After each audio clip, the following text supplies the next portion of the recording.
మాత్రం ఇలాగే కనుక జరుగుతుంటే మాత్రం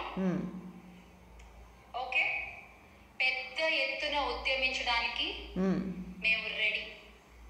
ఉద్యమా బొక్క మహా అయితే 4 బెట్టింగ్ యాప్లు ప్రమోషన్ చేస్తాం, అంతకుమించి మనం పీకిది ఏమి ఉండదు అక్కడ. మహా అయితే ఇంకొక 4 బెట్టింగ్ యాప్స్ని ప్రమోషన్ చేస్తాం, అంతకుమించి ఏమీ చేయవు. నువ్వు ముందు మొట్టమొదటిగా చేయాల్సిన పని ఏంటంటే నువ్వు ఈ నీతులు, ఈ ఉపన్యాసాలు, ఈ పాఠాలు చెప్పే ముందు నువ్వు బహిరంగంగా రాష్ట్ర ప్రజలకి, తెలుగు 2 రాష్ట్ర ప్రజలకి క్షమాపణ చెప్పి ఇక మీదట నేను ఏ బెట్టింగ్ యాప్స్ని ప్రమోట్ చెయ్యను, గతంలో చేశాను నా ఉపాధి కోసం, నాకు డబ్బుల కోసం, నేను బ్రతకాల కాబట్టి డబ్బుకు కక్కుర్తుపడి నేను బెట్టింగ్ యాప్స్ ప్రమోట్ చేసిన మాట నిజమే, కానీ క్షమించండి తప్పైపోయింది, ఇక మీదట నేను ఎలాంటి బెట్టింగ్ యాప్స్ ప్రమోట్ చేయను అని చెప్పి ప్రజలకు క్షమాపణ చెప్పి ఆ తర్వాత అందరికీ పాఠాలు చెప్పు. ఇవాళ బెట్టింగ్ యాప్స్ వల్ల ఉదాహరణకి నువ్వు ప్రమోట్ చేసావు కదా ఆంధ్ర 365 అని చెప్పేసి అని, నీ పైన నేను మొట్టమొదటి వీడియో చేసినప్పుడు ఆ వీడియో కామెంట్లలో చాలామంది నువ్వు చెప్పావని చెప్పేసి అని ఆ బెట్టింగ్ యాప్స్ని నమ్మి నువ్వు చెప్పావని ఆడి డబ్బులు పోగొట్టుకున్న వ్యక్తులు చాలామంది కామెంట్లు పెట్టారు. లక్షలు కోల్పోయామన్నా నువ్వు చెప్పిన మాట వాస్తవం, ఇది పక్కోడి జీవితాలతో ప్యాకెట్ ఆడేస్తుంది, ఇక్కడ పైకి వచ్చి నీతులు చెప్తుంది అని చెప్పేసి అని. వాళ్ళ కుటుంబంలో మహిళలు ఉంటారండి, ఆ రోడ్డును పడిపోయాడనుకో వాళ్ళ కుటుంబంలో ఉన్న మహిళలు రోడ్డును పడిపోరా, వాళ్ళ మహిళలు కదా, నువ్వు మొత్తం జీవితాలు మాత్రం రోడ్డు మీద ఈడ్చేయచ్చా, పైగా నువ్వు వచ్చి పాఠాలు చెప్తావా? ఈ తగ్గించుకో అక్క, ఇంకా ఓవర్ యాక్షన్ చేయమాక, నీ అతి యాక్షన్ చాలా ఎక్కువైపోయింది, చాలా డిమాండింగ్. ఏంటి డిమాండింగ్? ముందు నువ్వు క్షమాపణ చెప్పు రాష్ట్ర ప్రజలకి, తెలుగు 2 రాష్ట్ర ప్రజలకి నువ్వు క్షమాపణ చెప్పు. నేను గతంలో డబ్బు కక్కుర్తిపడి బెట్టింగ్ యాప్లు ప్రమోట్ చేశాను, ఇక పైన చెయ్యను, ఇక పైన నేను నిత్యం రాజకీయాల్లోనే ఉంటాను, ప్రజల పక్షాన పోరాడతాను అని మాట్లాడు. జగన్మోహన్ రెడ్డి హయాంలో ఇంతకు మించిన ఘోరాలు, చిన్నపిల్లల కానించి ముసలమ్మల దాకా ఎవరిని వదల్లా. ఆఖరికి జగన్మోహన్ రెడ్డి ఇంటి పక్కన, తాడేపల్లి జగన్మోహన్ రెడ్డి ఇంటి పక్కన జరిగింది, సొంత జిల్లా కడపలో కూడా జరిగింది. ఒక పెద్దవాడి మేకల మేపతానికో ఏదోనికి వెళ్తే రేపు చేసి అక్కడే చంపేశారు. ఒక 60 ఏళ్ళు పైన ఉంటాయి ఆవిడకి. జగన్మోహన్ రెడ్డి స్పందించలేదే. ఇప్పుడు ఏది జరిగినా అత్యాచారం జరగకపోయినా సరే జరిగిందని చెప్పేసి మాట్లాడే మీరు ఆ రోజు ఏం పెట్టేసుకున్నారు నోట్లో? ఆ రోజు ఒకరి భాషలో చెప్పాలంటే ఐస్ క్రీమ్ అనాలా? ఏమమ్మా ఆ రోజు మాట్లాడలేదే, ఆ రోజు ప్రశ్నించలేదే. వాళ్ళు వచ్చేసి ఏదో ప్రభుత్వ పెద్దలే చేయించినట్టు, ఇందులో చంద్రబాబు నాయుడు గారు వెనకాల ఉన్నట్టు, పవన్ కళ్యాణ్ గారు ఉన్నట్టు, లోకేష్ గారు ఉన్నట్టు మాట్లాడే నువ్వు గతంలో ఆ హత్యలన్నింటికి కూడా జగన్మోహన్ రెడ్డి ఎందుకు సమాధానం చెప్పలా? మంత్రులు ఎవరు ఎందుకు మాట్లాడాలా? నువ్వు ఎందుకు రోడ్డు ఎక్కడా? డ్రామాలు వద్దు, పేమెంట్ కోసం దిగజారిపోం మాకు. ప్రతిదీ కూడా పులిమేకూడదు. మొన్న మాట్లాడావు కదా. ఇంకొక విషయం ఏంటంటే ఈ వీడియో కొద్దిగా లెంత్ ఎక్కువ ఉంటుంది, వీలైతే 2 వీడియోల కింద అప్లోడ్ చేస్తా. నిన్న మాట్లాడావు కదా పొంగనూరు సంఘటన గురించి, అత్యాచారం అది ఇదని చెప్పేసి వాగారు కదా, పిచ్చి కుక్కర్లా మురిగారు కదా. స్వయంగా ఆ పాప తల్లిదండ్రులే అత్యాచారం జరగలేదు, దయచేసి లేనిపోని నిందలో మా పాప పైన వేయమాకండి, నీకు చేతులు పెట్టి నమస్కరిస్తాను, దండం పెడతాను, విష ప్రచారం చేయకని చెప్పి అన్నాడు కదా. దాని మీద ఎందుకు స్పందించడం? మళ్ళీ నువ్వు జగన్మోహన్ రెడ్డి ఈ 9వ తారీఖున వెళ్తానన్నాడు, ఎందుకు వెళ్ళలేదండి? జగన్మోహన్ రెడ్డి ఎందుకు వెళ్ళట్లేదు? ఎందుకు క్యాన్సిల్ చేసుకున్నాడు ప్రోగ్రామ్ని? ఎందుకు రద్దు చేసుకున్నాడు? అబ్బేగో మీరు వచ్చి పాఠాలు చెబితే వెనకటికో సామెత ఉంది, చెప్తే ఇక్కడ బాగోదు, చాలా చండాలంగా ఉంటుంది. బ్రహ్మంగారు ఎప్పుడూ చెప్పారు సామెత, అది సామెత కాదు, బ్రహ్మంగారు చెప్పారు, కాలజ్ఞానం అంటాం కదా. రానున్న రోజుల్లో వీళ్ళు కూడా నీతులు చెప్తారని చెప్పేసి అని, అలాగా మీరు నీతులు చెప్తున్నారు ఇక్కడ మాకు. పైగా నేను ట్రోల్ చేస్తున్నారా?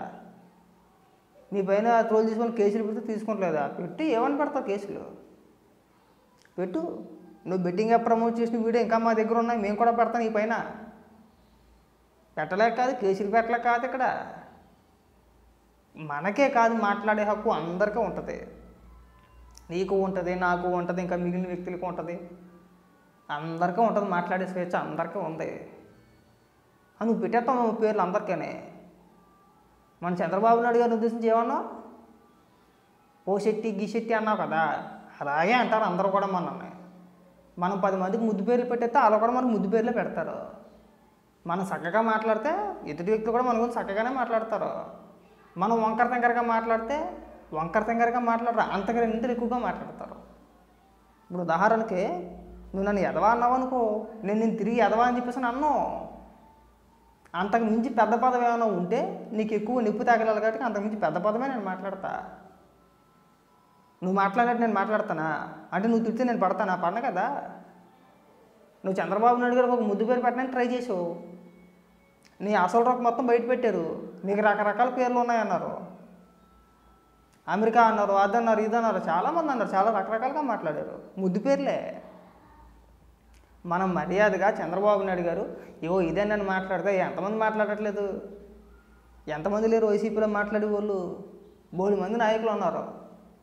నువ్వు ఒక్కరో మహిళా నాయకురాలు కాదు కదా, నువ్వు ఆ రోజున మీరిద్దరే కాదు కదా, ఇంకా చాలామంది ఉన్నారు కదా. ఎవరో వరుదు కళ్యాణి ఎవరో ఉంటారు, ఆవిడ ఒక ఆవిడ.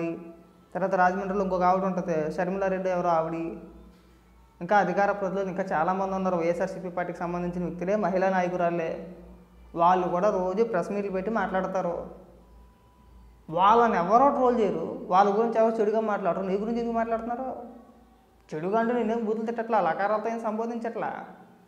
మనం చేసి వ్యాపారాలే చెప్తున్నారు మనకి.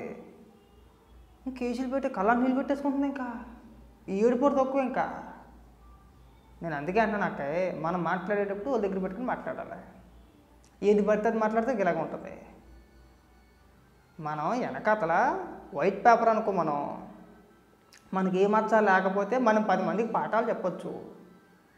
మనం డబ్బుకు కక్కుర్తి పడిపోయి బెట్టింగ్ యాప్లు ప్రమోట్ చేసి, ఆ యాప్లు ప్రమోట్ చేసి చక్కగా సంపాదించేసుకొని పక్కోడి జీవితాలు నాశనం చేసేసి, నిన్ను అభిమానించే వ్యక్తులు, నిన్ను ఫాలో అయ్యే వ్యక్తుల జీవితాలతో ఆడేసుకొని నీ వల్ల లక్షలు కోల్పోయిన వాళ్ళు ఉన్నారు. చాలామంది కుటుంబాలు రోడ్డు మీద పడుకొని, కుటుంబం అంటూ ఒకడే ఏకగ్గల ఒక్కడే ఉన్నాడు. ఆ కుటుంబంలో కూడా భార్య ఉంటుంది, వాడికి తల్లిదండ్రులు ఉంటారు, మహిళలు ఉంటారు కుటుంబంలో. వాళ్ళ మహిళలకు అది అప్పుడు తెలీదా? మనం బెట్టింగ్ యాప్లు ప్రమోట్ చేస్తున్నాము, దీనివల్ల ఎవరైనా నష్టపోతే ఆ కుటుంబంలో మహిళలు కూడా రోడ్డు మీద పడిపోతాడు, వాళ్ళు కూడా రోడ్డు మీద పడిపోతారు. అప్పుడు మనం వాళ్ళకి అన్యాయం చేసినట్టు అవుతాము. అంటే నువ్వు చేసేచ్చేమో మహిళనా, నువ్వు అందరినీ తీసుకొచ్చి రోడ్డు మీద పడేయచ్చేమో. ఇలాంటి తలాతోకాలు లాజిక్లు చెప్పమంటే 1000 చెప్తాను నేను. ఇక్కడ గ్రౌండ్ లెవెల్లో జరిగేది వేరే ఉంటుంది, అక్కడ జరిగింది వేరే ఉంటుంది. ప్రభుత్వం ఏ చర్యలు తీసుకోవాలి, ఏం చేయాలి అనేది ప్రభుత్వం ఆల్రెడీ చేసుకుంటానే వెళ్తుంది. గుడ్డది చేయలేకపోయినట్టు జగన్మోహన్ రెడ్డిలో కళ్ళు మూసుకునే పోలా. 10వ తరగతి చదివే పిల్లోడిని పెట్రోల్ పోసి తగలబెట్టేశారు పల్నాడు జిల్లాలోనే ఎక్కడో. దాని గురించి వాళ్ళకి కూడా స్పందించావు నువ్వు. నర్సరావుపేటలో అందరూ చూడటానికి కత్తితో పొడి చేశాడు, మీ కులానికి చెందిన వ్యక్తే. దాని గురించి ఏ రోజు స్పందించలా. అలాంటి సంఘటనలు కోకొల్లలు, 1 కాదు 2 కాదు. మహిళలపైన అత్యాచారాలు 1 కాదు 2 కాదు, కోకొల్లలు. ఎంతమందికి శిక్ష చేసేశారు మీ దాంట్లో? ఎంతమందికి న్యాయం చేసేశారు? ఇది దిక్కుముక్కులేని చట్టం తీసుకొచ్చారు దిశ అని. అసలు ఆమోదమే లేదా చట్టానికి? ఆమోదం లేకుండా దిశ పోలీస్ స్టేషన్లు అన్నాడు, దిశ పోలీసులు అన్నాడు, మహిళా పోలీసులు అన్నాడు, దిశ యాప్ అన్నాడు. అందరి చేత డౌన్లోడ్లు చేయించేసారు. ఇది మళ్ళీ పోలీసుల చేత ఆపించి చెక్ పోస్ట్ లాంటివి పెట్టించి రోడ్ల పైన వెళ్ళి వాళ్ళని వచ్చి వాళ్ళని ఆపేసి మీరు డౌన్లోడ్ చేసుకొని అని చెప్పేసి అని దగ్గరుండి డౌన్లోడ్ చేయించి, ఇదిగో దిశ యాప్ మీద తీసుకొచ్చాను, ఇన్ని లక్షల మంది ఏకంగా డౌన్లోడ్ చేసుకుని వాడేస్తున్నారు. ఏమైపోయింది? ఆ చట్టానికి ఆమోదమే లేదు అసలు. ఎంతమందిని శిక్షించారు ఆ చట్టం కింద? ఇదే దిశ పోలీస్ స్టేషన్ రాజమండ్రిలో ఓపెన్ చేసినప్పుడు వంగలపూడి అనిత గారు, అలాగే ఆదిరెడ్డి భవానీ గారు అప్పుడు ఎమ్మెల్యే, ఆవిడ పైన అసెంబ్లీలో ఆవిడ మద్యం గురించి కొన్ని వ్యాఖ్యలు చేశారు. అప్పుడు మీరు ఎలా కల్తీ బ్రాండ్ అమ్ముతున్నారంటే వైసీపీ సోషల్ మీడియా ఘోరంగా ట్రోల్ చేశారు ఆవిడని.